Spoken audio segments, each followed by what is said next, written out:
मैं हूं अभिमन्यु और आप देख रहे हैं तथ्यार्थिक बालक। तो आज बात करते हैं बांग्लादेश की। बांग्लादेश जो 1971 में युद्ध के बाद एक नया देश बना, उसने कई सालों तक पॉलिटिकल ड्रामा और सोशल स्ट्रगल फेस किया। लेकिन शायद सबसे बड़ा एक कंट्रोवर्शियल चैप्टर वो था जब एक बैठे हुए प्रधानमंत्री को देश छोड़कर भागना पड़ा और इंडिया यानी कि भारत में आकर छुपना पड़ा। आज की वीडियो में हम जानेंगे कि ऐसा क्या हुआ कि उन्हें भागना पड़ा, और साथ ही बात करेंगे उन हिंदुओं की जो उस दौर में बहुत ही बुरी तरह से अत्याचार के शिकार बने। के लिए कि प्रधानमंत्री को क्यों भागना पड़ा, हमें थोड़ा पीछे जाना पड़ेगा। बांग्लादेश की शुरुआत तक 1971 में बांग्लादेश ने पाकिस्तान से आज़ादी पाई, लेकिन ये जंग बहुत ही खतरनाक और खूनी थी।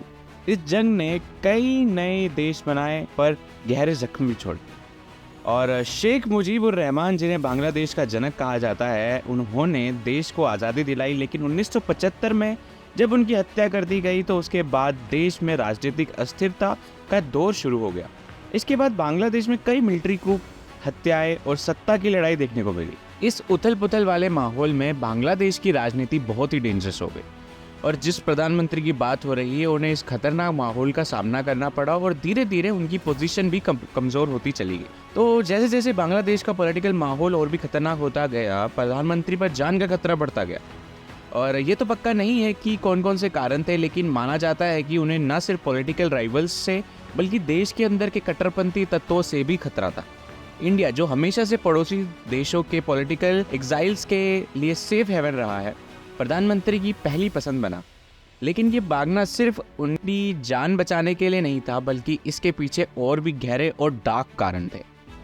तो पॉलिटिकल उथल पुथल के साथ साथ बांग्लादेश में हिंदू माइनॉरिटी पर अत्याचार भी बढ़ता जा रहा था।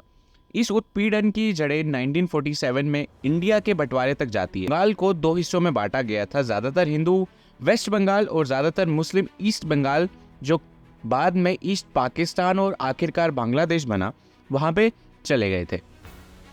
बांग्लादेश की आज़ादी की लड़ाई के दौरान हिंदू पॉपुलेशन ने बहुत ज़्यादा तकलीफ़ें झेली। उन पर पाकिस्तानी सेना और स्थानीय सहयोगियों ने हमला किया। आज़ादी के बाद भी हिंदुओं की हालत में कोई खास सुधार नहीं हुआ। आने वाले सालों में हिंदुओं को भेदभाव, हिंसा और पलायन का सामना करना पड़ा।